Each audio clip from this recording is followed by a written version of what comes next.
Mientras una mini presentación, Miguel Ángel nos va a platicar sobre su tesis de maestría, ¿no? Así es.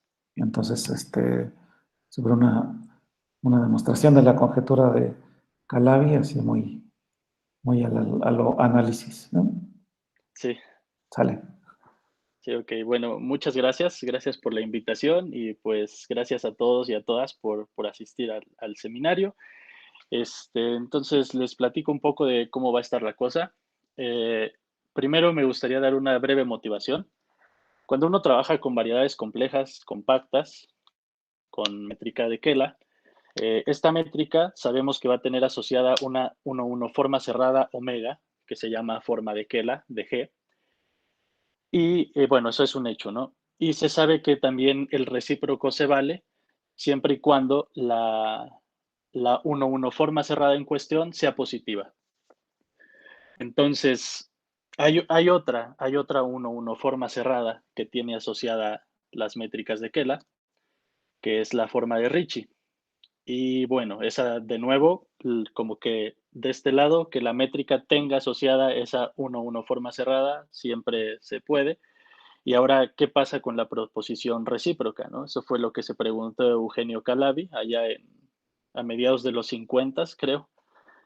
Y es bajo qué condiciones una 1,1 forma cerrada ρ' va a ser la forma de Ricci asociada a alguna métrica de Kela G' en la variedad, ¿no?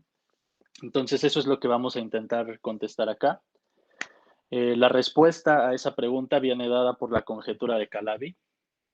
Entonces les voy a mostrar el enunciado de la conjetura de Calabi y esta conjetura nos habla, dadas unas ciertas condiciones para la 1,1 forma ρ, nos da la existencia y la unicidad de una métrica G' para la cual la ρ' va a ser su forma de Ricci. Entonces, así como estaba el enunciado, no se sabía cómo probar. Entonces, la forma en que se hizo, tanto por estos señores, Calabi, Yau, Aubin, fue reformularla en términos de la existencia y unicidad de la solución a la ecuación de Monge-Ampère en esta variedad M. Ajá, entonces, aquí voy a dar los argumentos geométricos mediante los cuales se logra esta reformulación. Posteriormente voy a dar un esbozo de la prueba para pues ir como que tanteando el terreno y estando seguros de que sabemos para dónde vamos.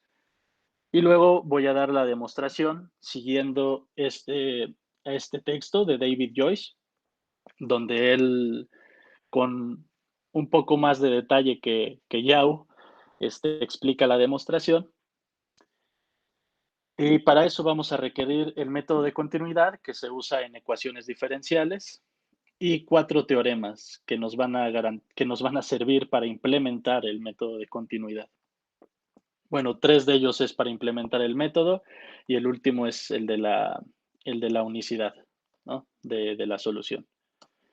Y luego voy a presentar la prueba de los 4 teoremas de manera un poco breve. Esta parte es sumamente técnica y por cuestiones de tiempo no sé qué tan bien la pueda presentar, pero con que nos quedemos hasta aquí, hasta la parte de la demostración, ya se habrán llevado el mensaje central de este trabajo. Aunque la parte más fuerte del trabajo, por supuesto, es la demostración de estos 4 teoremas. Y bueno, posteriormente podremos discutir un poquito las hipótesis y pues si hay alguna pregunta, ¿no? Entonces arrancamos con la conjetura de Calabi. La conjetura, así como la planteó Eugenio Calabi, era que dada una variedad compleja, compacta, con su métrica de Kela G, que a su vez tenga forma de Kela omega y forma de Ricci ρ, tal que la clase de cohomología de ρ en el segundo grupo de cohomología de Derram sea esta, o sea que no es cualquier cosa, es la primera clase de Chern, que sabemos es una clase de cohomología especial, que tiene todo que ver con la curvatura, por supuesto. Eh, Vamos a ver que la proposición es la siguiente, ¿no? Si yo tomo una ρ' que sea una forma real, una 1,1 forma real, cerrada en M, con clase de cohomología ρ' igual a la de la ρ que ya tenía, Bajo esas condiciones, va a existir una única métrica G' en la variedad, tal que su forma de Kela omega' tenga la misma clase de conjugación que la forma de Kela de la métrica original. ¿Ok?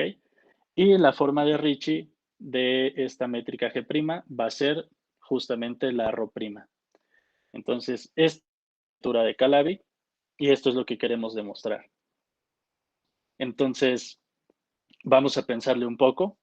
Lo primero que notamos acá es que tenemos estas 1-1 formas con misma clase de conjugación, ¿no?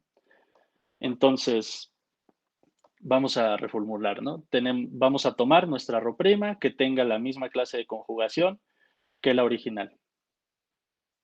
Y queremos una G', perdón, que tenga a esta Rho' como forma de Ricci y como forma de Kela una omega' con misma clase de conjugación que la forma de Kela original. Entonces, aquí lo que les decía, sabemos esto, ¿no? Que tienen la misma clase de conjugación en el segundo grupo de cohomología de de Rham. Entonces, hay un resultadito que nos dice esto. Si yo tengo que dos formas tienen la misma clase de conjugación en el segundo grupo de cohomología de de Rham, va a existir una función suave en la variedad tal que estas formas difieran por esta 1-1 forma real, ¿no? Recordemos, D es la derivada exterior, que se escribe en el caso de geometría compleja en términos de los operadores parciales como D más D la parcial más la parcial barra, ¿no? Mientras que DC se escribe como I veces la parcial menos la parcial barra. Entonces, estos dos resultan ser operadores reales, phi es real, entonces esto también es una 1-1 forma real. Y resulta ser que esta phi es única módulo una constante, ¿no? Salvo constantes, la phi está únicamente determinada. Entonces vamos a usar este resultado. Con este resultado vamos a tener que Rho' es realmente Rho menos esta 1-1 forma cerrada real, ¿no? De DC phi, F.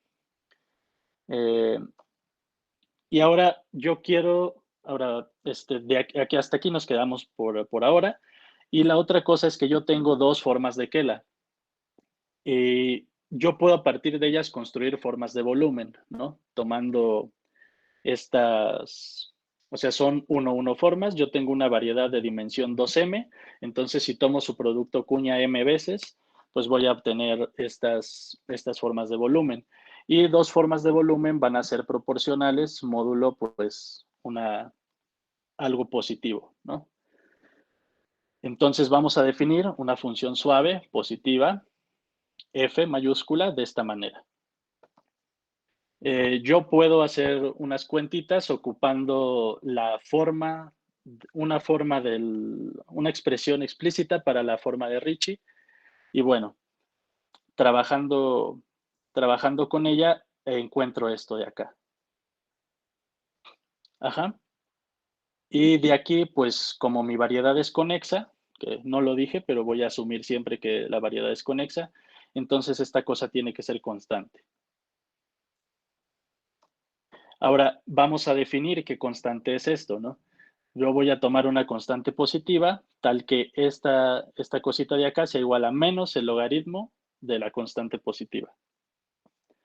Eso solamente para poder reescribir a f, que tiene que ser positiva, de esta manera, ¿no? Que está bien definida, es positiva, y de este modo yo tengo esta relación entre mis formas de volumen. ¿Ok? Entonces, con esto, y como recordemos que el volumen de la variedad depende solo de la clase de conjugación. Entonces, como las clases de conjugación son iguales, más me vale que estas integrales sean las mismas. Entonces, yo de aquí, ¿qué tengo? Pues tengo una forma de determinar A, porque pues hasta acá atrás solamente era una constante positiva para que esto tuviera sentido. Pero si la quiero determinar bien, pues tengo que ocupar esto, ¿no? Entonces ya dada una F, la A queda determinada. Entonces, de toda esta discusión vamos a lograr la primera reformulación. Ahora, la conjetura de Calabi en su segunda versión se va a ver de esta manera. Tengo una variedad compleja, compacta, G una métrica de Kela en M con forma de Kela omega. Definimos a como anteriormente. Y va a existir una única métrica de Kela G' en M, cuya forma de Kela sea omega prima, tal que ahora la clase de equivalencia aquí sea igual, ¿no? Igual que antes, pero tenemos esta relación. Entonces, ¿en qué sentido esto es una simplificación de lo anterior? Pues aquí como que estamos buscando métricas dadas formas de volumen prescritas. Entonces, otra cosa, eso es una. Y otra cosa, en la primera versión de la conjetura de Calabi estábamos hablando en términos de las formas de Ricci. Recordemos que la curvatura de Ricci pues es una cosa que involucra tanto a la métrica como segundas derivadas. Entonces, en principio estamos poniendo ecuaciones que dependen, varias ecuaciones que dependen de la métrica y de sus derivadas, de sus segundas derivadas. Y aquí ya solamente tenemos una ecuación que depende de la métrica, ya las derivadas no. Entonces, vamos simplificando el asunto. Y ahora notemos que de nuevo tenemos dos formas cuya clase de conjugación es la misma en el segundo grupo de cohomología de de Rham. Entonces, repetimos el argumento de antes, este lemita, y ahora vamos a mandar a llamar a esta phi. Y pues para determinar de forma única a phi, pues lo que hay que pedir es que su integral sea cero, ¿no? Ya que esto pues es módulo constantes, con esto fijamos la constante a cero y nos quedamos con phi de forma única. Entonces obtenemos la segunda reformulación, que sería nuestra tercera versión y es con la que nos vamos a quedar. Entonces, tenemos todo como antes, nuestra variedad compleja compacta, G la métrica de Kela, con su forma de Kela omega. Vamos a tener una función suave real en M, que va a ser nuestra F de antes. Definimos a mayor a 0, igual. Y va a existir una única función real suave, phi, tal que, pues se cumple esto, ¿no?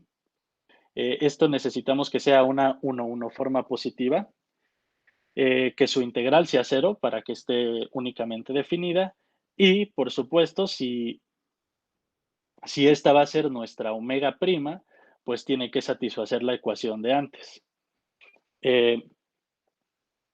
Esta relación, esta ecuación de aquí es equivalente en coordenadas locales a esta ecuación. Esta ecuación es la famosa ecuación de Monge-Ampère. Realmente no voy a trabajar con ella, pero es por esto que se reduce a encontrar la solución, ¿no? Porque encuentra phi en esta expresión o encuentra la k. Entonces, como estamos trabajando con variedades en abstracto, pues yo no conozco, no tengo una métrica fija, ¿no? En donde determinar esta solución. Entonces, donde es más cómodo trabajar para encontrar la solución es aquí arriba. Cabe decir que en la demostración que vamos a ver, la solución, la prueba no es constructiva, entonces no voy a dar una expresión explícita para la solución a esta ecuación, pero vamos a ver que sí existe, ¿no? ¿Hasta aquí hay alguna duda o algo? ¿Dudas? Parece que no, va todo bien. Ok, espero no haber perdido a nadie, porque, bueno, esta reformulación es importante para pararnos ya en este terreno. Otra cosa que hay que observar es que esta condición de positividad en esta 1-1 forma se sigue siempre que tengamos esta ecuación de acá abajo. Entonces, realmente las únicas dos cosas que va a haber que satisfacer es encontrar la phi cuya integral en la variedad sea cero y que nos dé esta relación de acá abajo. Ok, entonces vamos a ver cómo le vamos a hacer. Tengo que probar la existencia y unicidad de phi tal que satisfaga esto y que su integral sea cero, ¿no? Entonces vamos a utilizar el método de continuidad. Déjenme repasar brevemente en qué consiste. Tenemos que construir una familia uniparamétrica de ecuaciones, tales que en t igual a 0 yo conozca su solución y en t igual a 1 pues me regrese a esta ecuación de acá, ¿no? A continuación voy a explicar más quién es esa familia y todo eso. Entonces, lo que voy a querer hacer es demostrar que el conjunto S de todas las T's en el 0,1, tales que tienen una solución asociada, se va a ver más ahorita que ponga la expresión de la familia uniparamétrica, pero creo que intuitivamente tiene sentido. Tenemos que ver que ese conjunto es abierto y cerrado. Ese conjunto va a ser además distinto del vacío, por supuesto, porque en t igual a 0 conocemos la solución, entonces existe una phi sub 0 y pues el 0 está en S, ¿no? Entonces, tengo un conjunto no vacío, abierto y cerrado en el 0,1, entonces por conexidad no le queda de otra más que ser el total, el 0,1. Entonces tiene que existir la solución en t igual a 1, que justamente es esta ecuación, ¿no? Esa es la forma en la que lo vamos a hacer. Y la unicidad, pues simplemente es asumiendo que existe otra y viendo que son la misma, ¿no? Como siempre. Entonces, déjenme elaborar un poquito más en esta dirección para ver con más detalle el problema, ¿no? La familia uniparamétrica en cuestión va a ser esta. Notemos que lo único que está fijo siempre es la omega y la f, ¿no? Yo tengo aquí un parámetro t en la exponencial, lo tengo en la a, que va a ser un a subíndice t, y un phi subíndice t. Entonces, en 0, pues la exponencial se apaga, porque vale 1, y la a la voy a fijar en 1. Entonces me va a quedar omega más d de c phi 0 a la m igual a omega a la m. Entonces la solución trivial para eso es una constante y la vamos a fijar a 0. Entonces phi sub 0 va a ser la constante 0 y esa es la solución que necesitamos para que el conjunto S sea no vacío, ¿no? Ahora la cosa es cómo hacer para probar que S es abierto y es cerrado. Primero, para probar que es abierto, pues es una demostración clásica. Tomo un elemento cualquiera y me fijo que tiene una vecindad que se queda totalmente contenida en el conjunto. Entonces, parece una demostración inocente, pero no lo es tanto. Necesita un resultado un poco difícil de obtener, o al menos que no es nada inmediato. Y luego el problema, el gran problema de esto es probar que el conjunto es cerrado. ¿Y por qué? Pues porque para ver que es cerrado, yo tengo que tomar una sucesión de elementos de S que converja en el 0,1 y ver que el punto de convergencia, de hecho, está en S, ¿no? Entonces, para hacer eso, yo necesito saber cierta información sobre phi, bueno, sobre la phi sub t.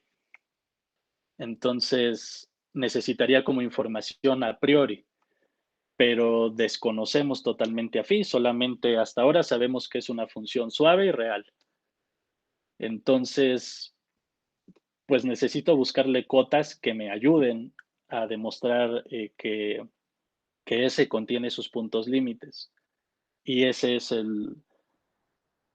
pues lo complicado de este asunto, ¿no? Necesito cotas a priori sobre phi y sobre sus derivadas, porque pues también andan por acá, ¿no?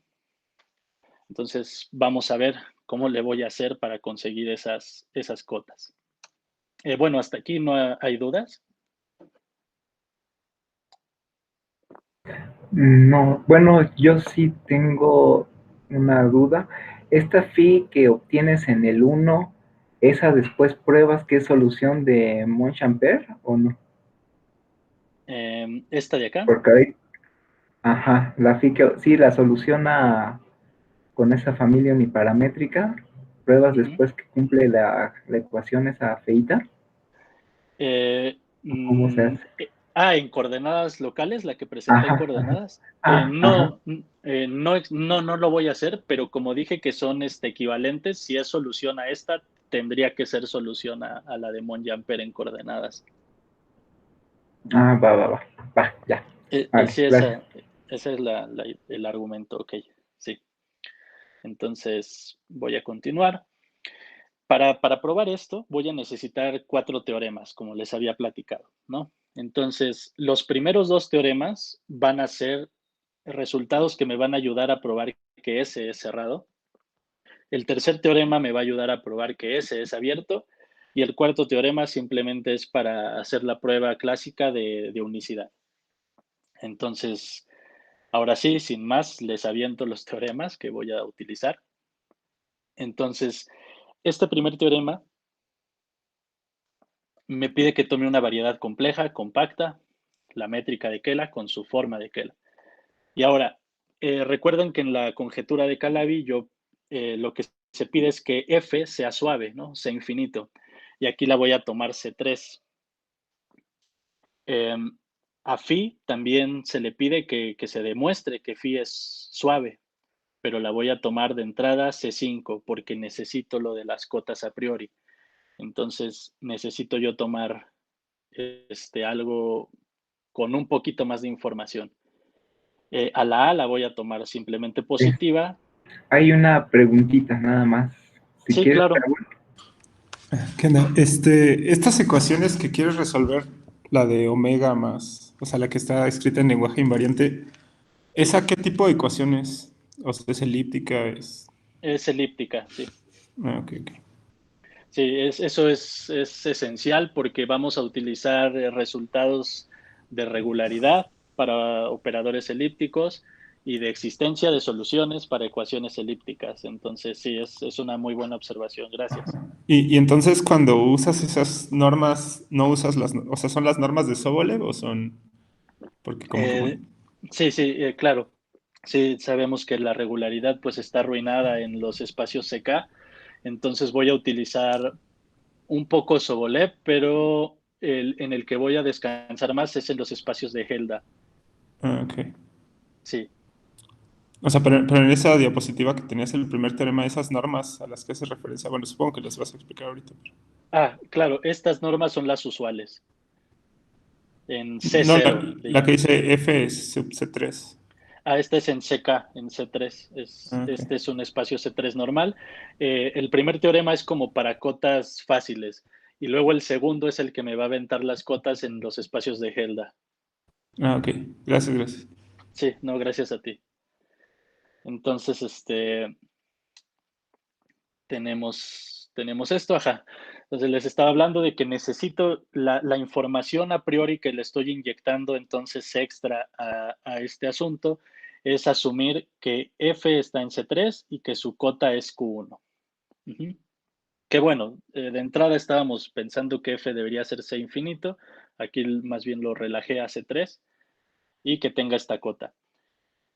Entonces, si yo tomo una phi que que su integral sea cero y que solucione la ecuación equivalente a Monge-Ampere, vamos a tener que existen Q2, Q3 y Q4 que dependen solo del volumen de la variedad, calculado con G, y de la cota para F, tales que phi va a ser menor o igual a Q2, D de C de phi va a ser menor o igual a Q3 y cuando le pegue con la conexión de Levi-Civita de G a D de C phi sea menor o igual a Q4.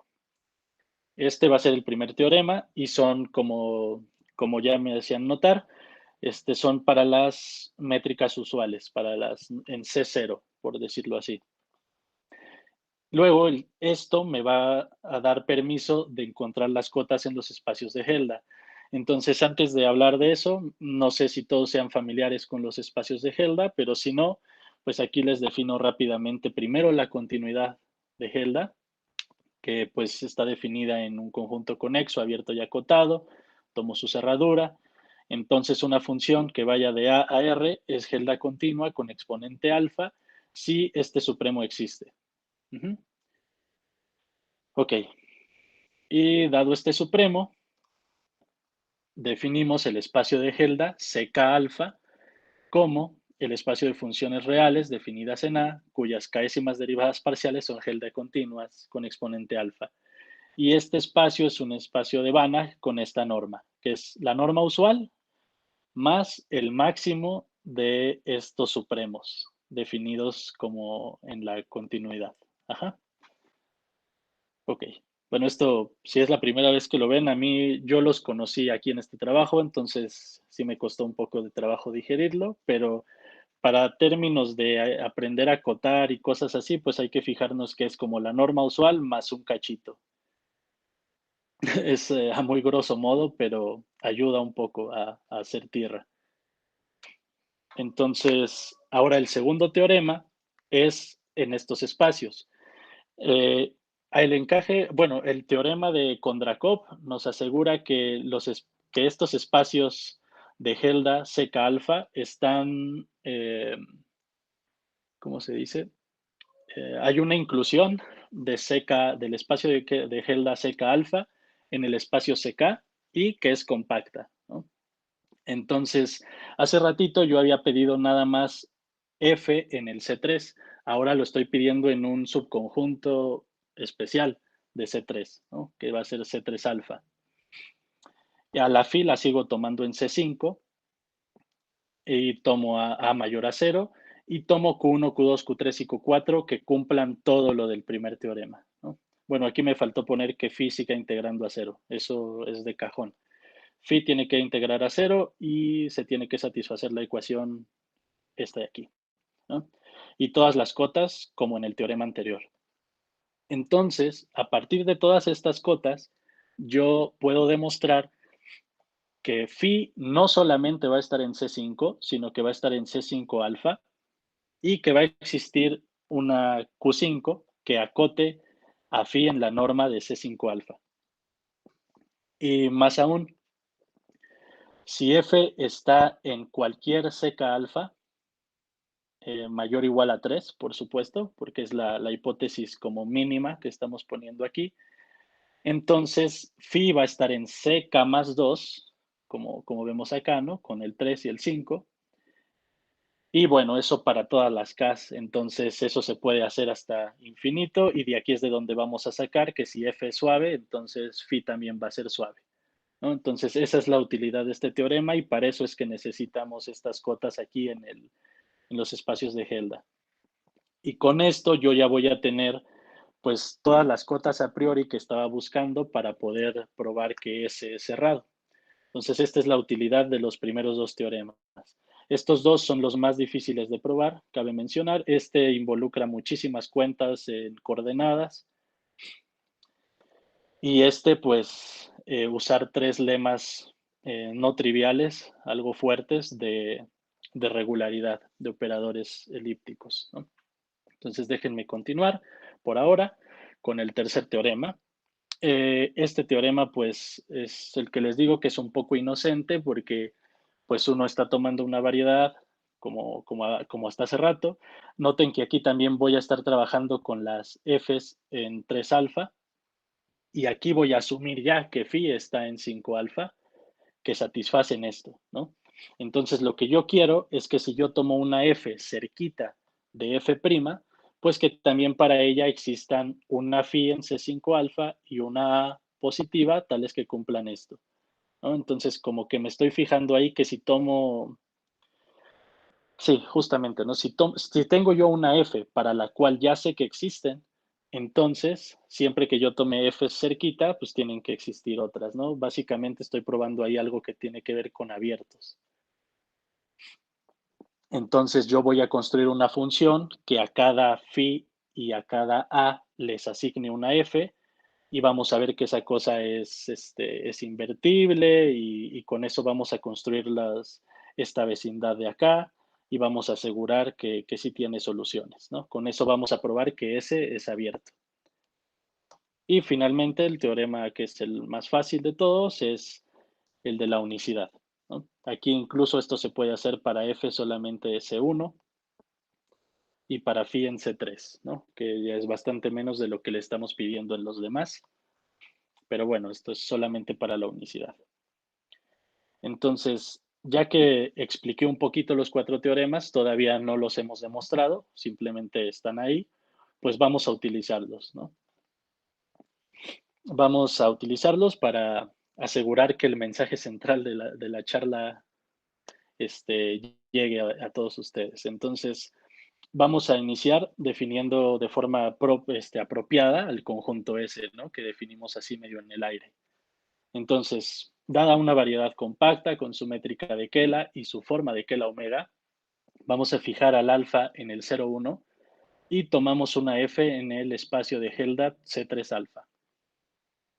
Entonces, S va a ser el conjunto de las T's en el 0, 1 para las cuales existe una phi T en C5 alfa, tal que integre 0, y una AT en R positiva, tales que cumplan con esta ecuación. ¿Sí? Que espero que se haya quedado claro. Este es el conjunto que tenemos que probar que es abierto y que es cerrado. ¿Sí? Entonces, tenemos que probar que este conjunto de T's pues es abierto y cerrado en el 0, 1. ¿Ok? ¿Le pides alguna condición Bueno, a la AT? solamente que sea positiva y que satisfaga esta ecuación, pero más allá... bueno, y creo...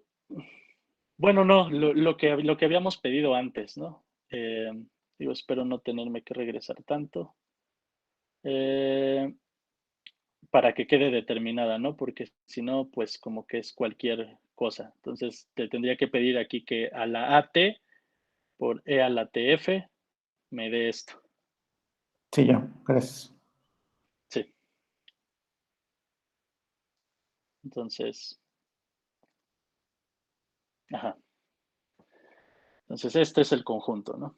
Y ahora, pues vamos a la primera proposición, que es la difícil, que el conjunto S es cerrado, ¿no? En el 0, 1. Entonces, como les platicaba, voy a querer tomar una sucesión en S y supongamos que esta sucesión converge a una T' en el 0, 1. Queremos demostrar que T' está en S. Entonces vamos a empezar. Como la sucesión está en S, entonces para cada TJ va a existir phi J en C5 alfa y AJ positivo con la condición de hacer anterior, tales que la phi J integre a 0 y que esta ecuación se satisfaga. Entonces hasta ahí pues es solamente definición de que TJ está en S. Ahora vamos a definir como Q1 a la norma de F en C3 alfa.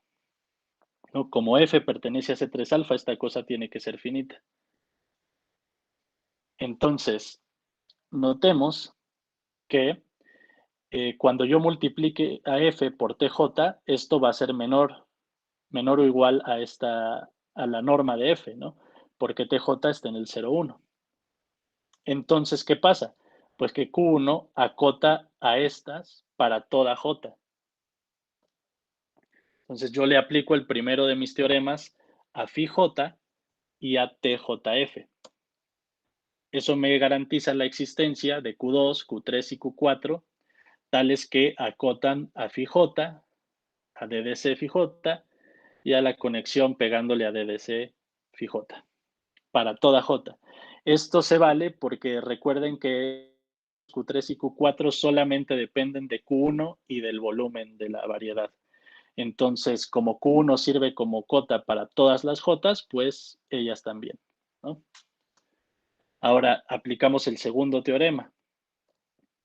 El segundo teorema, bueno, esto ya lo teníamos, ¿no? Que phi J estaba en C5 alfa por la definición de S.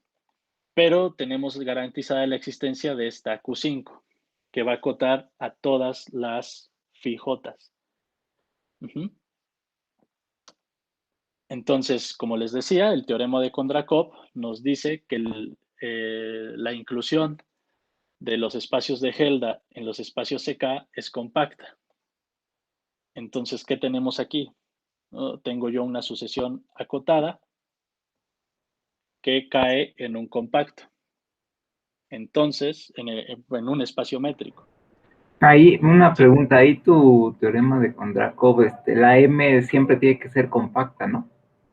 Sí, pero por fortuna, y digo, aquí también tenía Sí, que aparecer, pero sí tienes razón, y por sí, fortuna porque si no, estamos, ¿por qué no? Ujú.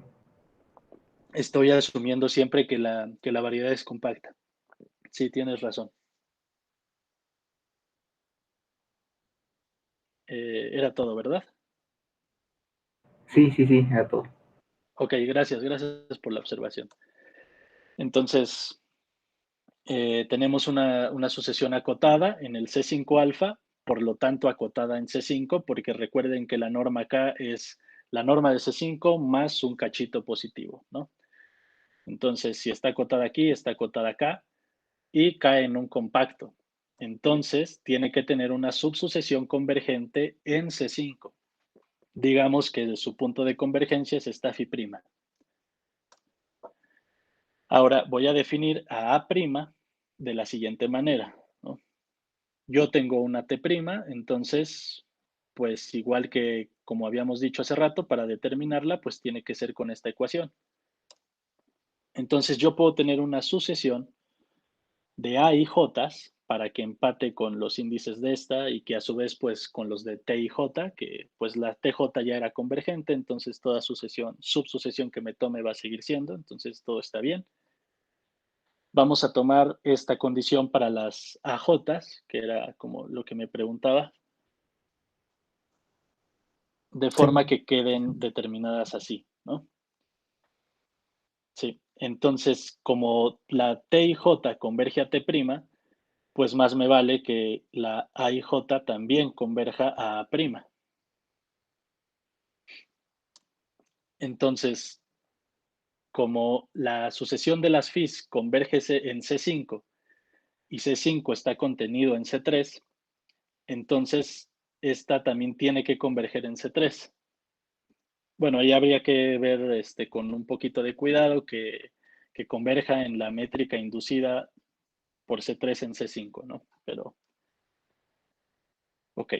Entonces, cuando J tiende a 0, esta cosa también tiene que converger a que phi' integre 0. Y a la hora de tomar dos derivadas, pues como estamos en C3, se tiene que mantener la convergencia y tiene que valer esto, ¿no? Entonces estoy recuperando que phi' integra 0 y que phi' satisface esta ecuación.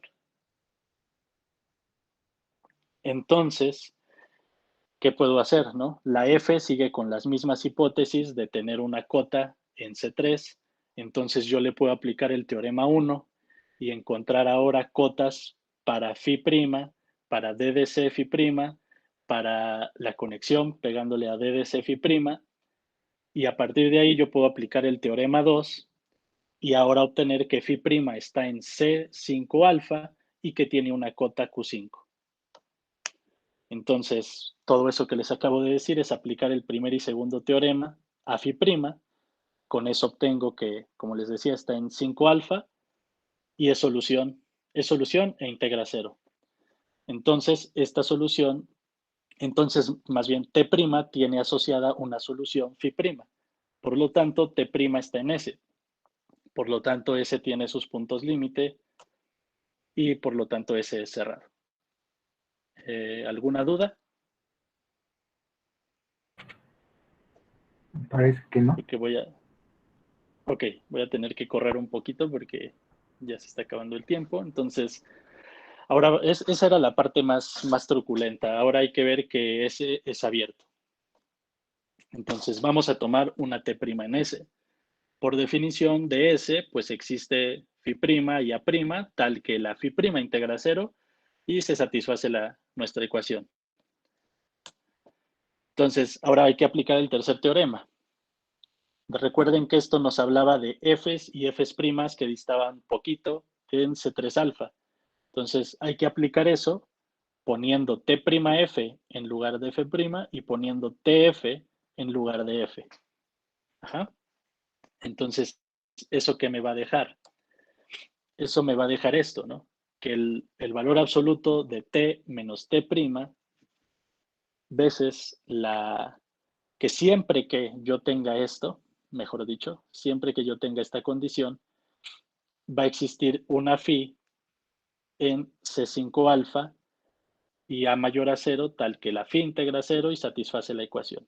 Entonces, siempre que este valor absoluto de aquí sea chiquito, yo voy a garantizar que T está en S. Entonces, para escribirlo con un poquito más de cuidado, tomando una epsilon mayor a 0, pues yo sé que esta F está acotada por Q1 Entonces, siempre que esta distancia sea menor a este numerito de acá, pues yo voy a tener garantizado que T pertenezca a S. Entonces, el abierto que ando buscando es la bolita con centro en T', de radio esta cosa, y pues ese se queda contenido en S, ¿no? Esa bolita con centro en T' y radio epsilon entre 2Q1. ¿Ok? Entonces, ese es abierto.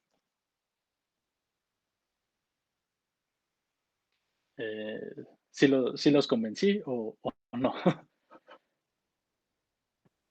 Sí, sí, sí. Sí, sí, sí. Ok. Entonces, ahora lo que queda es, pues, utilizar estas dos proposiciones para demostrar la existencia.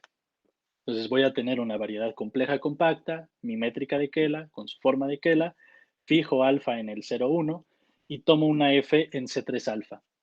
Entonces yo garantizo que existe una phi en C5 alfa y una A mayor que 0, tales que esta cosa integra 0 y esta ecuación se satisface. Con A sujeta a la condición que me observaron antes, ¿no? Que sea proporcional ahí al volumen entre la integral de E a la F. Entonces, pues, ¿cómo se demuestra esto? Pues de las dos proposiciones previas, ¿no? S es abierto y cerrado en el 0,1. Entonces, como el 0,1 es conexo, entonces no le queda más que ser el vacío o ser el total. Pero no es el vacío, porque t igual a 0 está en S. Aquí está nuestra ecuación, ¿no? Esta es la ecuación en t igual a 0. Pues su solución es la constante idénticamente 0, que satisface trivialmente que su integral es 0. Entonces, pues no es el vacío, así que no le queda más que ser el total.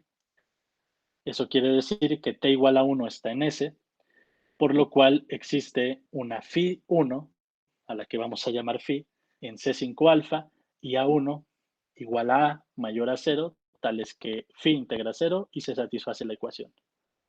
Entonces, con esto tengo garantizada la existencia, pero ojo que no estamos probando todavía la existencia que pide la conjetura de Calabi, porque esa pide que F sea suave y que C sea suave, ¿no? Entonces, vamos para allá, ¿no? La tercera versión de la conjetura de Calabi es verdadera. Entonces, yo tomo una variedad compleja, compacta, G, una métrica de Kela en la variedad, con forma de Kela omega, y voy a tomar una F en C infinito. Entonces, si está en C infinito, está en C3 alfa. Entonces, el teorema de existencia va a garantizar la existencia de phi en C5 alfa y de A mayor a 0, tal que integre a 0 y que satisfagan la ecuación, que son las dos condiciones que me pide la conjetura de Calabi. Y usando el segundo teorema, recordemos, cuando yo tenía, si yo tengo una phi en C5, no, perdón, el segundo teorema me decía que si F estaba en C infinito, entonces phi estaba en C infinito, ¿no? Entonces, con eso ya tengo que phi es suave y que sigue satisfaciendo que integra 0 y que la ecuación, y que cumple la ecuación. Y finalmente, aplicando el cuarto teorema sobre la unicidad, tenemos que phi es única. Y con esto habremos demostrado la conjetura de Calabi. Entonces, lo que resta ahora es observar un poquito con cuidado cómo se demuestran los teoremas en los que está descansando todo esto. Entonces, no sé si hay preguntas hasta aquí o si todavía me da tiempo de discutir eso porque es un poco técnico, o no sé si aquí le dejo o continúo. No sé cómo ven. Yo digo que está bien porque estás transmitiendo la idea, ya los otros son detalles más escabrosos, pero no sé si alguien quiere ver detalles más escabrosos. Pues yo no quiero verlos, pero yo tengo que verlos. Ah, bueno, No, entonces, bueno, ya después los platico con Miguel Ángel. Sí, como me digan, ¿no? ¿quién quiere ver detalles escabrosos? Digo, creo que tenemos como 10 minutos, entonces Sí, igual. tú platica en 10 minutos si quieres el detalle escabroso que te haya gustado más, si quieres. Ándale. Híjole, pues así como que Ninguno. gustado. Bueno, O es el que que, te por haya ejemplo, disgustado menos. sí, pues realmente los teoremas 3 y 4 son un poquito con argumentos relativamente estándar. El primer teorema, como decía, se realiza obteniendo una serie de cotas para phi en distintas normas, ¿no? Empezamos con una cota para phi en L2, luego de aquí la extiendo a una cota en LP, luego recordando que en el caso de que como mi variedad es compacta y conexa, pues cuando yo tome el límite de P a infinito en LP va a coincidir con la norma usual y eso me va a arrojar la primer cota. Y a partir de esa, haciendo cuentas y que involucran al laplaciano asociado a la métrica G y a la métrica G', yo puedo obtener esta cota y con esta de acá, o sea, como que esta cota da lugar a esta da lugar a esta da lugar a esta y esta da lugar a esta, ¿no?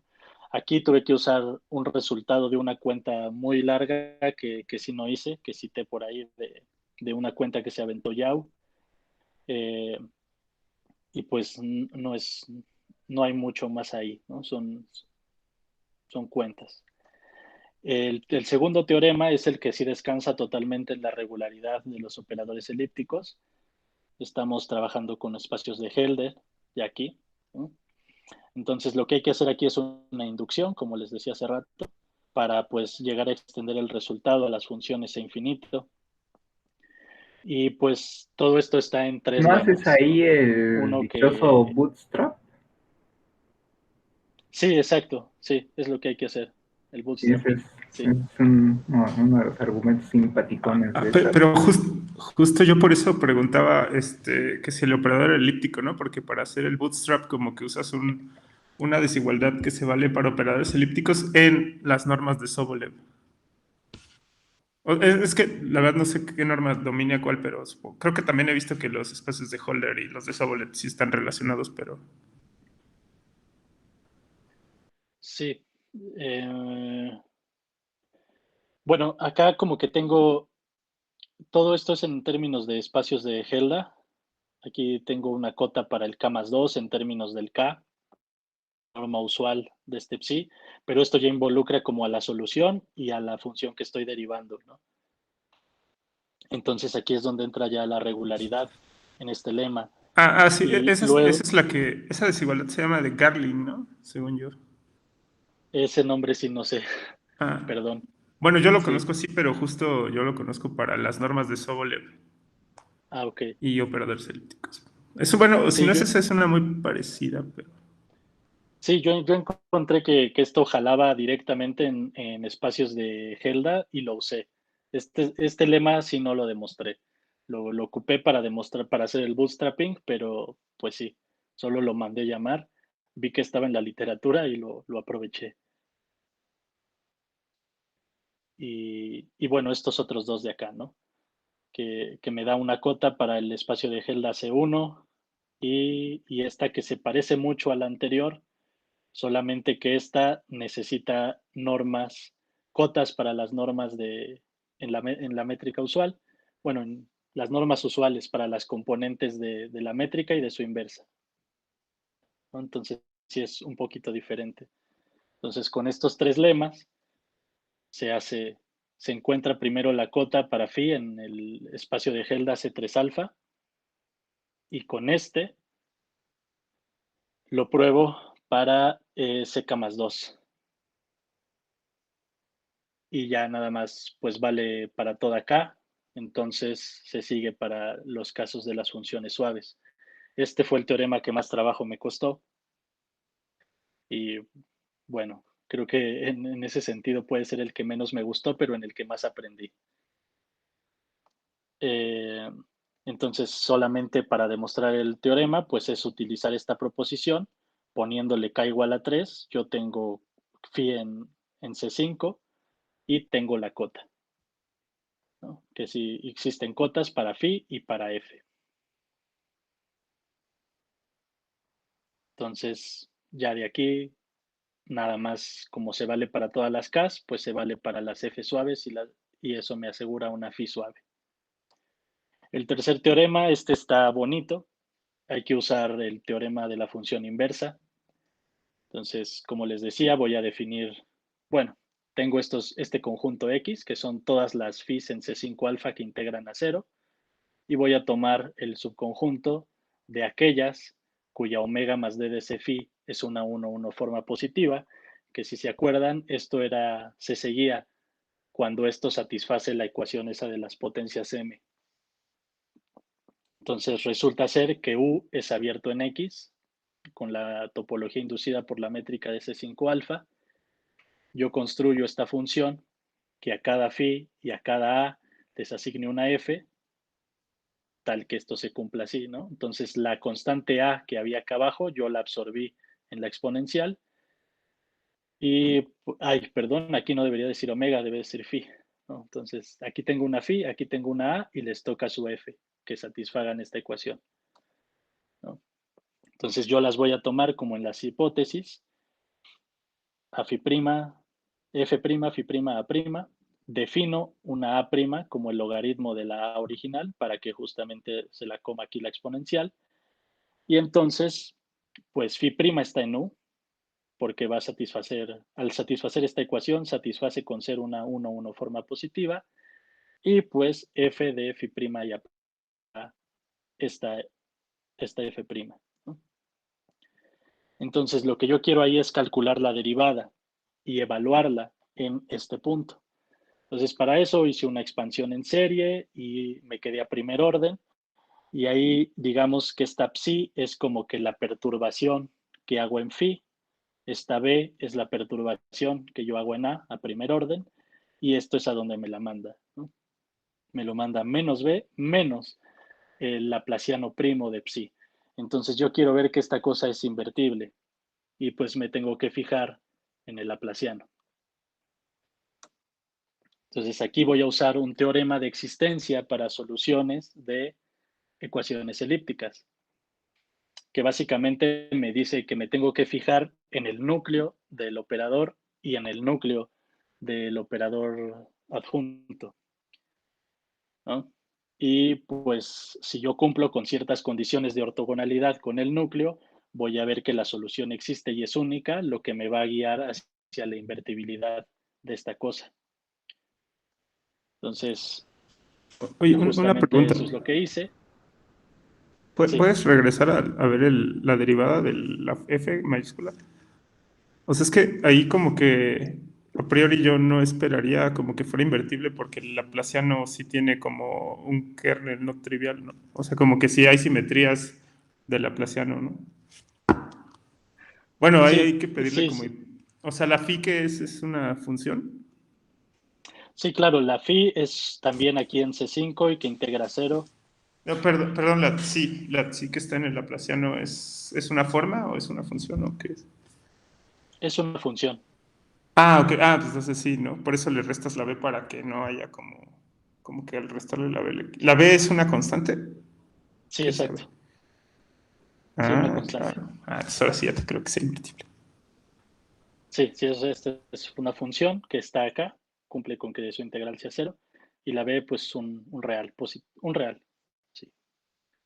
Entonces, ah, ¿en qué iba? Así que me tengo que fijar en el kernel de Laplaciano, ¿no?